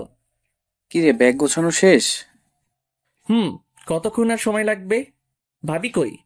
প্রায় 20 মিনিট পর ভাবি রেডি হয়ে আসলো। এতক্ষণ লাগে? হয়েছে, তোর তো আর তর্স হয়েছে না। কেন? আচ্ছা তুমি আরেকটু ময়দা মেখে আসো, আমরা দাঁড়িয়ে আছি। ওই ছাগল, আমি কোনদিন ময়দা মাখছি? প্রতিদিনই তো মাখো। দাঁড়া, তোর মার হয়নি অনেকদিন। তোমরা ঝগড়া বাদ দিয়ে চলো তো। এমনিতেই তোমার ময়দা মাখতে অনেক সময় চলে গেছে, আর দেরি করলে ট্রেন মিস। ভাবি রাগ করছো কেন? ভাইয়া তো মজা করে বলছে। আমি তো জানি তুমি আটা সুন্দরী না। আমার ভাবি দেখতে অনেক কিউট। ঠিক আছে, তুই বলছিস বলে যাচ্ছি, না হলে ওর আজ খবর করে দিতাম। ভাবির কথা শুনে ভাইয়ার মুখটা একদম চুপসে গেল। এবার চলো, না হলে দেরি হয়ে যাবে। চল। তারপর একটা অটো নিয়ে স্টেশনে গেলাম। কিছুক্ষণ পর ট্রেন আসলো। আমার তো আর তর সইছে না। কখন যে পৌঁছাবো কে জানে। আমার ব্যাপারটা হয়তো ভাবি বুঝতে পারছে, তাই বারবার আমার দিকে তাকিয়ে মুচকি মুচকি হাসছে। কি হলো, হাসছো কেন? না এমনি, তবে একটা কথা বলে দেই, আর 1 ঘন্টা লাগবে যেতে, তাই বারবার টাইম দেখা বন্ধ কর। কি 1 ঘন্টা? কেন, তুই কি 2 ঘন্টা শুনতে চাচ্ছিলি? আরে না, আমি তো ভাবছিলাম আধা ঘন্টা আর। বাবা রে বাবা, কি প্রেম পাগল দেবর আমার। দূর, তোমাদের যত সব আলতু ফালতু কথা। থাকবই না আর এখানে। কথাটা বলার পর সিট থেকে উঠে ট্রেনের দরজার কাছে এসে দাঁড়িয়ে রইলাম। ইরা আর আমার কেটে যাওয়া দিনগুলোর কথা ভাবতে লাগলাম। এসব কথা ভাবতে ভাবতে হঠাৎ কাঁধে কার যেন হাত পড়ল। পিছনে তাকিয়ে দেখি ভাইয়া। আর কতক্ষণ দাঁড়িয়ে থাকবি? আমরা তো প্রায় এসে পড়ছি। তাড়াতাড়ি চল। চলো। কিছুক্ষণ পর স্টেশনে আসলো। স্টেশন থেকে বেরিয়ে দুইটা রিক্সা নেওয়া হলো। একটাতে ভাবি আর ভাইয়া, আরেকটাতে আমি। প্রায় 10 মিনিট পর একটা বাসার সামনে রিক্সা দাঁড়িয়ে গেল। হয়তো এটাই ভাবিদের বাসা। ভাইয়া আর ভাবি নেমে গেল, তাই আমিও নেমে গেলাম। ভাইয়া রিক্সার ভাড়া দিয়ে। ভাবিদের বাসাটা বেশ সুন্দর। ভাবিদের বাসার দরজার কলিং বেল চাপতেই একটা মহিলা দরজা খুলে দিল। আর ভাবি তাকে জড়িয়ে ধরলো। হয়তো এটা ভাবির মা আর আমার হবু শাশুড়ি। ভাইয়া ওনাকে সালাম দিলেন, সাথে আমিও। তারপর সবাই ভিতরে গেলাম। ইরা, ইরা, দেখ কারা এসেছে। একটু পর ইরা নেমে আসলো। চোখের নিচে কালো দাগ, মুখ চোখ শুকিয়ে গেছে। হয়তো সারা রাত ঘুমায় না। কেমন আছেন দুলা ভাই? ভালো আছি। তুই কেমন আছিস আপু? আমি তো ভালো আছি, কিন্তু তুই হয়তো ভালো নেই। চেহারার এ কি অবস্থা করেছিস বলতো? ঠিকই বলেছিস, তোদের ওখান থেকে আসার পর সারাদিন মনমরা হয়ে বসে থাকে, কারোর সাথে কথা বলে না। খেতে ডাকলে বলে খেতে ইচ্ছে করে না। আমি কি করব বল, ওকে নিয়ে খুব দুশ্চিন্তায় আছি। আচ্ছা ঠিক আছে, তুমি টেনশন নিও না। এখন আমি এসে গেছি না, সব ঠিক করে দিব। ইরা, ইমনকে দোতলার রুমটা দেখিয়ে দে। এতক্ষণ পর ইরার চোখ আমার উপর পড়লো। কিছুক্ষণ আমার দিকে তাকিয়ে রইল, তারপর আবার মাথা নিচু করলো। তারপর সামনের দিকে হাঁটতে লাগলো। আমি ওর পিছন পিছন হাঁটতে লাগলাম। কিছুক্ষণ পর একটা রুমের সামনে গিয়ে দাঁড়ালো। এটা আপনার রুম। ইরার মুখে আপনি কথাটা শুনে অনেক খারাপ লাগলো। আচ্ছা। ইরা পাশের রুমে ঢুকে গেল। হয়তো ওটা ওর রুম। ফ্রেশ হয়ে শুয়ে রেস্ট নিতে লাগলাম। কিছুক্ষণ পর ভাবি এসে খাওয়ার জন্য ডাকলো। গিয়ে দেখি রাজকীয় খাওয়া দাওয়ার ব্যবস্থা করা হয়েছে। আমরা আসার সময় কিছুক্ষণ থাকলেও এখন বাসায় অনেক লোক। আমি গিয়ে ভাইয়ার পাশে বসলাম। দুজনকে মরার মতো খাওয়ানো হলো। ভাইয়া ওদের জামাই, ভাইয়াকে খাওয়াক, কিন্তু আমাকে এত খাওয়ানোর কি দরকার ছিল? কোনো মতে রুমে এসে শুয়ে পড়লাম। আহ, কি ব্যথা! পেটটা মনে হয় ফেটে যাবে। সবাই জোর করে ভালোই খাইয়েছে। ভাইয়ার যে কি অবস্থা হচ্ছে কে জানে। আহ, ব্যথা! হঠাৎ কে যেন রুমে ঢুকলো। তাকিয়ে দেখে একটা মেয়ে। ভাইয়া, আসতে পারি? আসো। এই নিন। হাতে একটা 7 আপের বোতল ধরিয়ে দিয়ে। যাক, মেয়েটা মনের কষ্ট বুঝছে। তোমাকে তো ঠিক চিনলাম না। আমার নাম সিনথি। আমি আপনার ভাবির চাচাতো বোন। ও আচ্ছা। ভাইয়া, একটা কথা বলবো? বলো। আপনার কপালে আর হাতে এই দাগ কিসের? আমি কিছুদিন আগে অ্যাক্সিডেন্ট করেছিলাম। এগুলো তারই ভালোবাসা। আচ্ছা ভাইয়া, আমি এখন আসি, আপনি রেস্ট নিন। সিনথি চলে গেল। আমি বেশ বুঝতে পারছি ওকে ইরাই পাঠিয়েছে আমার কি হয়েছিল শোনার জন্য। আমি মনে মনে হেসে উঠলাম। খুব ক্লান্ত লাগছিল, তাই ঘুমিয়ে পড়লাম। বিকেলে ভাবির ডাকে ঘুম ভাঙলো। কি হয়েছে ভাবি, ডাকতিস কেন? ঘুরতে যাব, চলো। যাও তোমরা, আমি যাব না। ও, ইরাও যাবে আমাদের সাথে, তুই যাবি না? ঠিক আছে। কি? দাঁড়াও, আমি এক্ষুনি রেডি হচ্ছি। ছাগল, তাড়াতাড়ি কর। আমি রেডি হয়ে নিচে গিয়ে দেখি সবাই দাঁড়িয়ে আছে। তারপর বাইরে গিয়ে দুইটা রিক্সা নেওয়া হলো। একটাতে ভাবি আর ভাইয়া, আরেকটাতে আমি আর ইরা। ইরা রিক্সার এক কোণে, আমি এক কোণে। ইরা অন্যদিকে তাকিয়ে আছে আর আমি ইরার দিকে। হঠাৎ একটা গর্তে চাকা পড়ায় ইরা আমার কাছে চলে আসলো। আমি ইরার হাতের উপর যেই হাত দিতে যাব অমনি ও হাত সরিয়ে নিল। তারপর সবাই পার্কে গেলাম। ভাইয়া আর ভাবি এক জায়গায় বসে বাদাম খাচ্ছে আর গল্প করতেছে, আর এদিকে আমি শুধু বাদাম খাচ্ছি আর ইরা আনমনা হয়ে বসে আছে। একটু পর একটা ছেলে এসে ইরার পাশে দাঁড়ালো। কিরে, কেমন আছিস? ভালো। তুই? ভালো। এটা কে? এটা দুলা ভাইয়ের ভাই। ও আচ্ছা, হঠাৎ এখানে? এমনি ঘুরতে আসলাম। ছেলেটি ইরা আর আমার মধ্যে বসে আছে। ইরার সাথে গল্প করতে লাগলো। আমি চুপচাপ ওদের কথা শুনতে লাগলাম। ইরা এতক্ষণ চুপ করেছিল, কিন্তু এখন ছেলেটার সাথে হেসে কথা বলছে। এটা দেখে মাথায় রক্ত উঠে গেল। মনে হচ্ছে ছেলেটাকে উড়াধুরা দেই, কিন্তু কি করব, ইচ্ছা থাকলেও উপায় নেই। ভাইয়া ভাবি দেখলে খারাপ ভাববে। তখনই দেখলাম একটা মেয়ে দূরে বসে একলা ফোন টিপতেছে। দাঁড়াও, আমাকে রাগানো? এবার দেখাচ্ছি। আমি ওদের ওখান থেকে উঠে মেয়েটার কাছে আসলাম। কারোর জন্য অপেক্ষা করছেন? কেন বলুন তো? না, একা বসে আছেন তাই বললাম। একা বসে থাকলে কি কারোর জন্য অপেক্ষা করা হয়?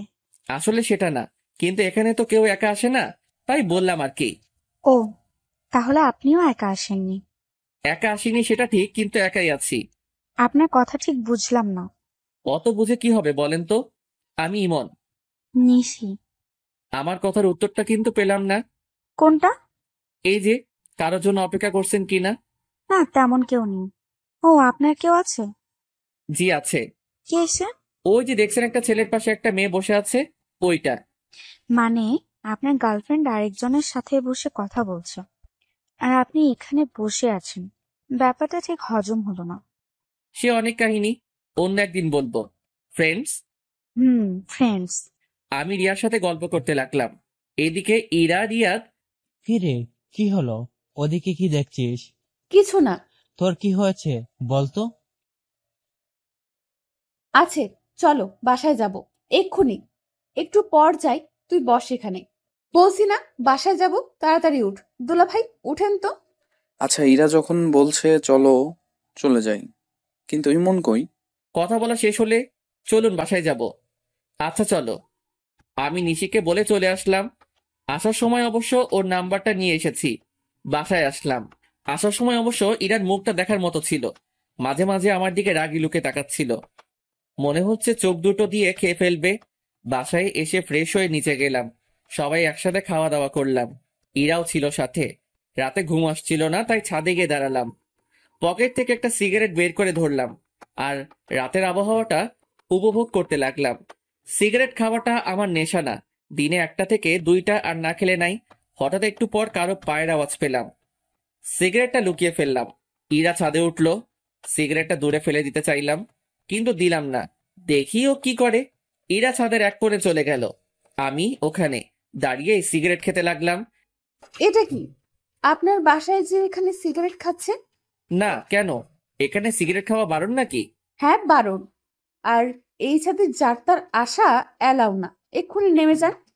তাহলে যার তারের মধ্যে পড়ি। হ্যাঁ, আমার তো সেটাই মনে হচ্ছে। ও, ভালো তো। কথায় ভালোই বিষ ঢালতে শিখে গেছো। যাই হোক, আমি নেমে যাচ্ছি। কথাটা বলেই নিচে চলে আসলাম। ইরাদের বাসার পাশে একটা চায়ের দোকান আছে। ভাবিকে বলে ওখানে গেলাম। গিয়ে একটা সিগারেট কিনে খেতে লাগলাম। ইরা ছাদ থেকে আমার দিকে তাকিয়ে আছে। অন্ধকারে ওকে দেখতে না পেলেও চাঁদের আলোয় ওর ছায়াটা ঠিকই দেখা যাচ্ছে। সিগারেটের ধোঁয়ায় ইরার দেওয়া বিষগুলোকে মন থেকে বের করার চেষ্টা করতে লাগলাম। কিছুক্ষণ পর বাসায় ঢুকলাম। ভিতরে ঢুকে দেখি ইরা দাঁড়িয়ে। ওর মুখোমুখি না হয়ে রুমে চলে গেলাম। গিয়ে শুয়ে পড়লাম। কোনোভাবেই হার মানলে চলবে না, পুরো চেষ্টা করতে হবে। কোনো মতেই আমি ইরাকে আমার জীবন থেকে আলাদা হতে দিব না। এসব ভাবতে ভাবতে ঘুমিয়ে পড়লাম। সকালে ঘুম থেকে উঠে ফ্রেশ হয়ে নিচে গেলাম। ভাইয়া নাস্তা করছে।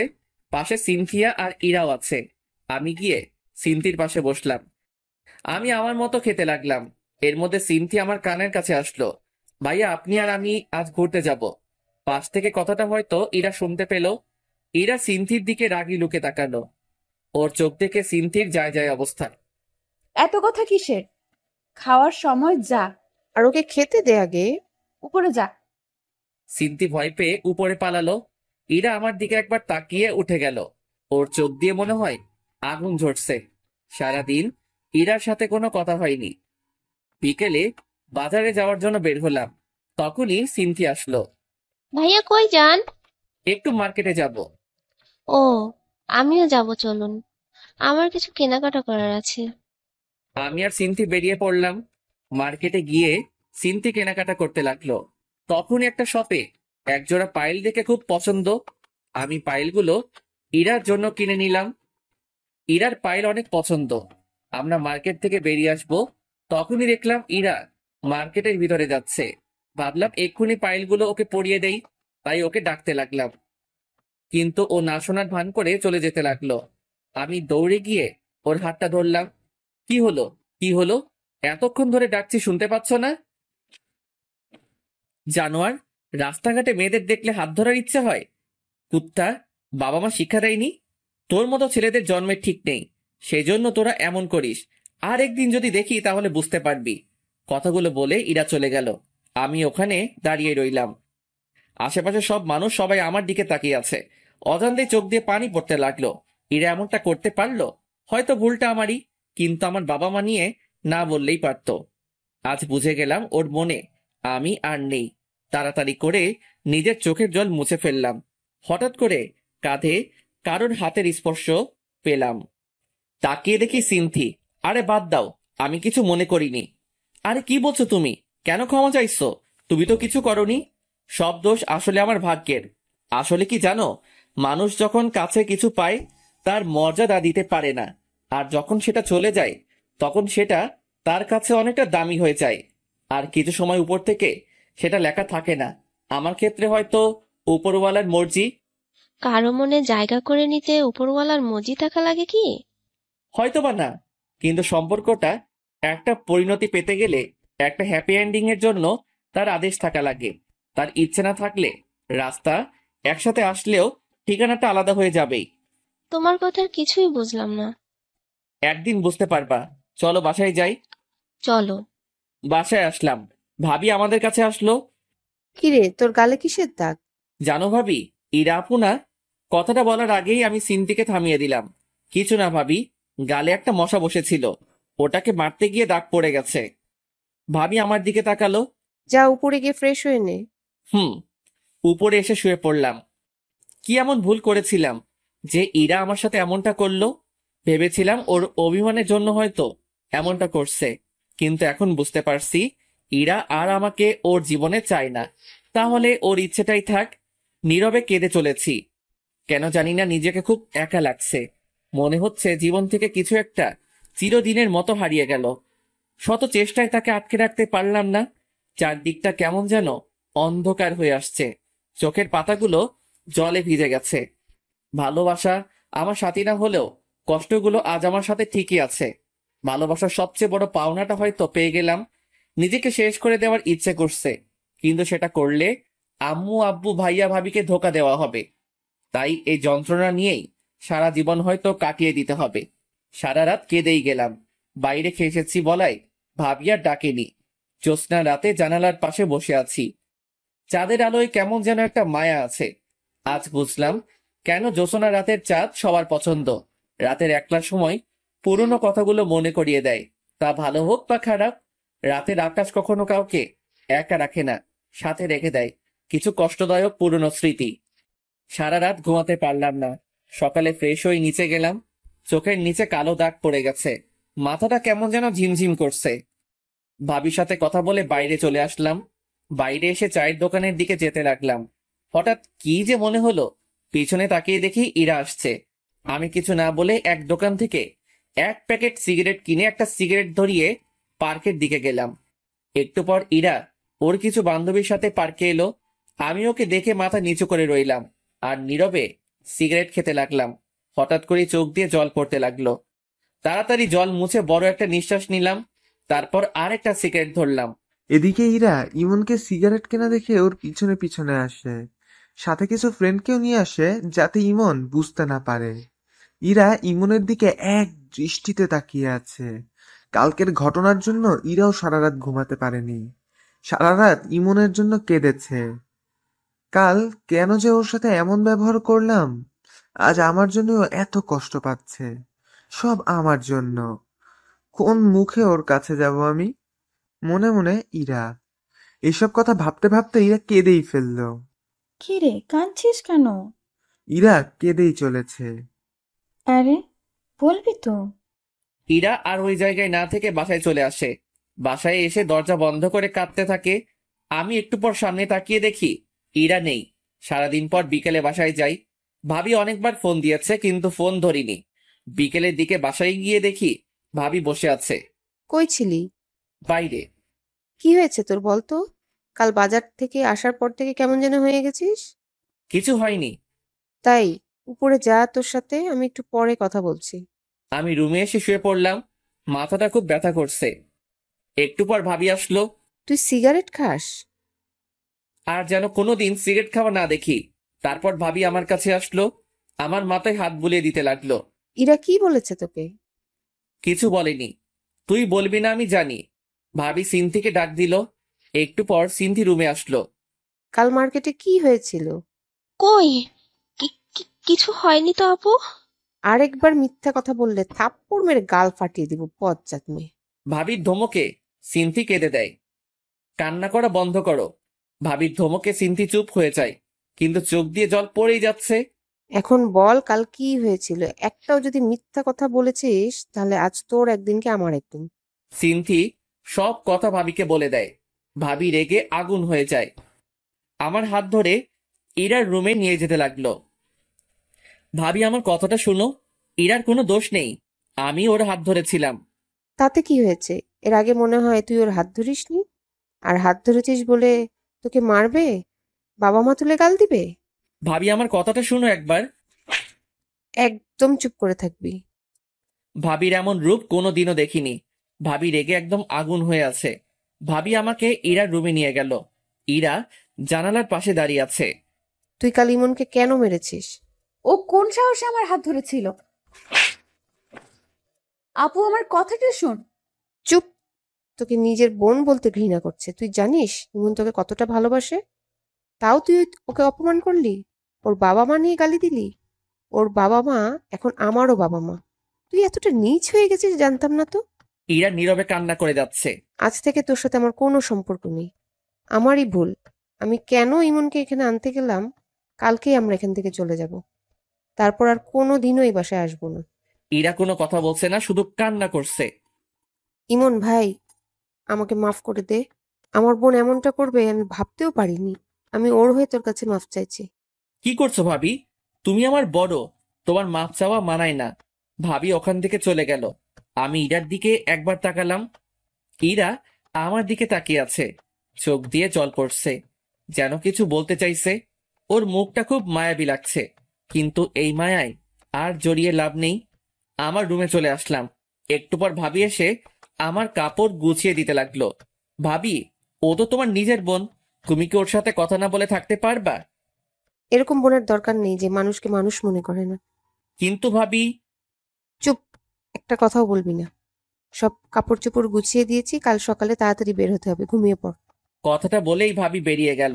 রাতে ঘুম আসছে না। জানালার কাছে গিয়ে দাঁড়িয়ে রইলাম। বাইরে হালকা বাতাস বইছে, পরিবেশটা মনোরম মনে হচ্ছে। হঠাৎ করেই ইরার জন্য কেনা পায়েল দুটোর কথা মনে পড়ল। ব্যাগ থেকে পায়েলগুলো বের করে নাড়াচাড়া করতে লাগলাম। ইরার জন্য বসে বসে একটা চিঠি লিখলাম।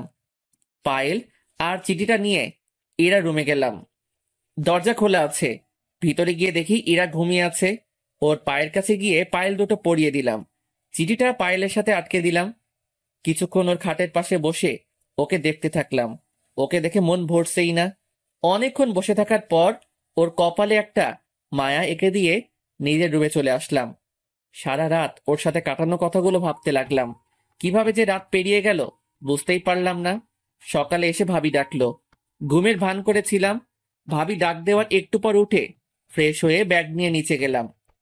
যাওয়ার আগে ইরার রুমে গেলাম। ইরা এখনো ঘুমিয়ে আছে। ইরার পাশে গিয়ে বসলাম। মন ভরে ওকে দেখতে লাগলাম। ওর চুলগুলোর জন্য মুখটা ভালো করে দেখতে পাচ্ছিলাম না। চুলগুলো আলতো করে সরিয়ে দিলাম। তারপর ওর কপালে একটা ভালোবাসার পরশ এঁকে দিলাম। তখন ইরা নড়ে উঠল। পায়ের মধ্যে পায়েলের সাথে চিঠিটা দেখলাম। বুক বড় নিঃশ্বাস নিয়ে চলে আসলাম। নাস্তা করে বেরিয়ে পড়লাম। এদিকে ইরা ঘুম থেকে উঠে দেখে পায়ে পায়েল, আর পায়েলের ভিতরে একটা চিঠি। ইরা চিঠিটা খুলে পড়তে লাগলো। ইরা, কি বলবো ভেবে পাচ্ছি না। আজ মনটা কেমন যেন করছে, খুব একা একা লাগছে। তোমার থেকে দূরে চলে যেতে হবে কোনো দিনই ভাবিনি। সবটাই আমার ভুল। আমি হয়তো তোমার যোগ্য নই, তাই হয়তো এমনটাই হলো।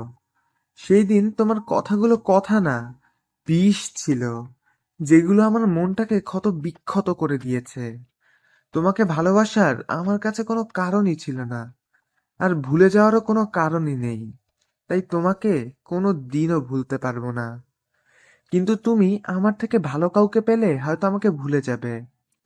আর আমাকে দেখে যেন পুরনো কথা না মনে পড়ে, তাই আমি তোমার সামনে আর কোনো দিনও আসবো না আমার ভালোবাসা নিয়ে। আসবো না সেটা নিয়ে, চিন্তা করো না।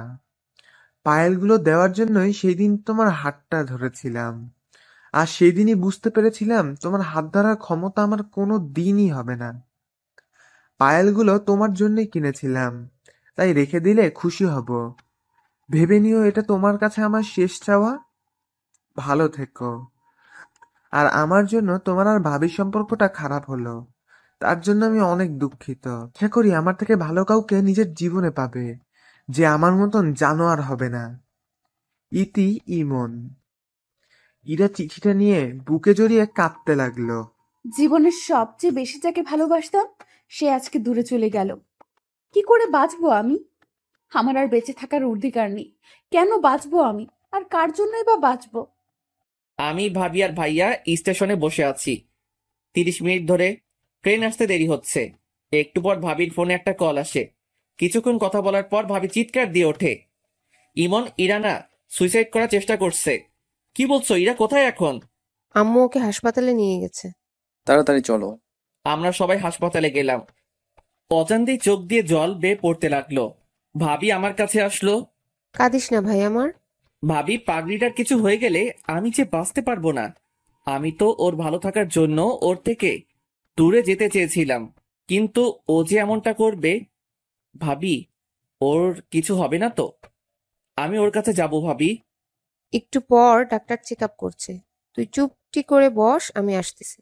ভাবির কথা শুনে কিছুটা হলেও স্বস্তি পেলাম। কিছুক্ষণ পর ডাক্তার বের হলেন।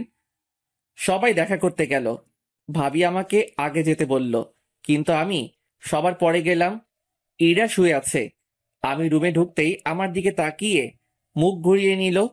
আমি ওর পাশে গিয়ে বসলাম। হাতে ব্যান্ডেজ করা, দুজনেই চুপচাপ। ইরা অন্যদিকে মুখ ঘুরিয়ে আছে। আমি ওর হাতের উপর হাত রাখলাম। ইরা চুপচাপ। দুজনের মুখে কোনো কথা নেই। কি বলবো ভেবে পাচ্ছি না।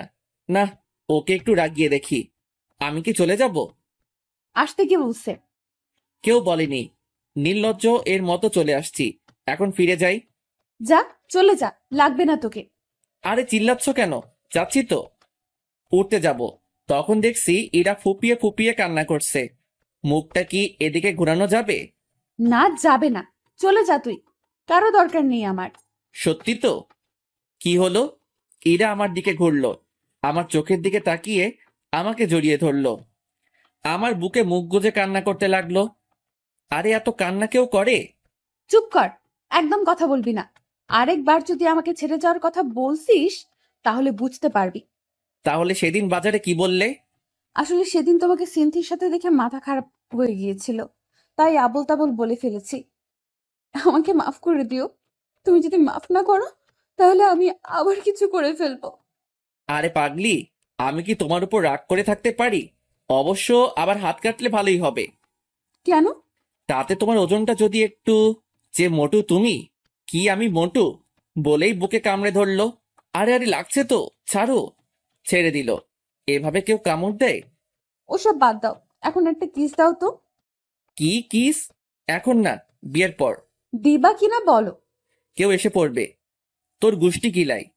বলেই ইরা আমাকে টান দিল। আমি ইরার উপর পড়ে গেলাম। ইরা ঠোঁটের সাথে ঠোঁট লাগিয়ে দিল। 3 মিনিট পরে ছেড়ে দিল।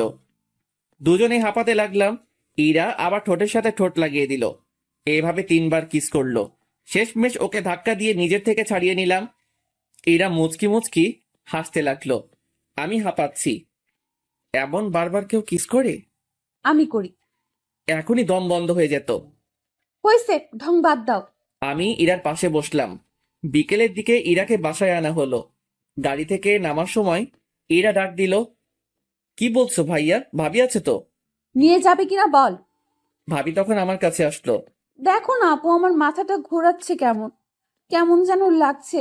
ওকে বলছি কোলে করে নিয়ে যেতে, কিন্তু কিছুতেই নিয়ে যাচ্ছে না। একটা মেয়ে অসুস্থ, ওকে সাহায্য করা বাদ দিয়ে কি বলছিস? চা, উপরে নিয়ে চা। কথাটা বলে ভাবি হাসতে হাসতে চলে গেল। আমি ইরাকে কোলে তুলে নিলাম। ইরা আমার গলা জড়িয়ে ধরলো। ইরাকে ওর বেডে শুইয়ে দিলাম। আমার পাশে শুয়ে পড়ো। না না, সবাই কি ভাববে? বলছি না শুয়ে পড়ো। ইরা জোর করে ওর পাশে শোয়ালো। আমার বুকে মাথা গুজে চুপ করে রইল। কিছুক্ষণ পর, ইমন, হুম। একটা কিস করি। না, করি না। এখন না, এখন ঘুমাও। তাহলে মাথায় হাত বুলিয়ে দাও। আমি ইরার মাথায় হাত বুলিয়ে দিতে লাগলাম। কিছুক্ষণ পর ইরা ঘুমিয়ে পড়ল। রাতে ইরাকে খাইয়ে দিলাম। রাতেও ইরা ওর পাশে জোর করে শোয়ালো। ভাবিকে বললাম। ভাবি বলল, ইরা অসুস্থ, ওকে একা রাখা ঠিক হবে না। ভাইয়াও ভাবি সাথ নিল। মাঝরাতে, ইমন শুনছো? কি হলো? ছাদে যাব, চলো। রাত 1টা বাজে, এখন ছাদে গিয়ে কি করবা? চাঁদ দেখবো, চলো না। কাল গেলে হয় না? না হয় না, চলো এক্ষুনি। চলো। আরে আরে, আমি হাঁটতে পারবো না, কোলে নিয়ে যাও। ইরাকে কোলে করে ছাদে নিয়ে গেলাম। দুজনে দোলনায় বসলাম। ইরা আমার কাঁধে মাথা রাখলো। মুহূর্তটা চাওয়ার কিছু ছিল না। মনে হয় সময়টা এখানে থেমে যাক, আমাদের এই মুহূর্তে। ইমন, আবার কি হলো? আর ছেড়ে যাবে না তো? যতদিন পর্যন্ত উপরে যে আছে তার ডাক না পড়ছে, ততদিন পর্যন্ত আমি তোমার পাশে আছি। একটা কথা বলবো? বলো। একটা কিস দিবা? আবার দিবা না? যাও, তোমার সাথে কথা নাই। আরে বলছি দিব না। তাহলে দাও। ইরার কপালে একটা মায়া এঁকে দিলাম। এরকম করে কেউ কিস দেয়? তাহলে কেমন করে দেয়? তারাও দেখাচ্ছি। ইরা আমার কাছে আসলো। ইরার নিঃশ্বাসের শব্দ স্পষ্ট শুনতে পাচ্ছিলাম। ইরার ঠোঁট আমার ঠোঁটের কাছাকাছি। কেমন যেন একটা অদ্ভুত অনুভূতি কাজ করতে লাগলো। ইরার ঠোঁট দুটো আমাকে টানছে মনে হচ্ছে। ইরার ঠোঁটের সাথে ঠোঁট লাগিয়ে দিলাম। ইরা আমাকে জড়িয়ে ধরলো। কিছুক্ষণ পর ছেড়ে দিলাম। ইরা আমার কোলে মাথা রাখলো। দুজনে চন্দ্রবিলাস করতে লাগলাম। গল্পটা কেমন লাগলো অবশ্যই কমেন্ট করে জানাবেন। এমন গল্প দেখতে চাইলে অবশ্যই চ্যানেলটি সাবস্ক্রাইব করে রাখবেন।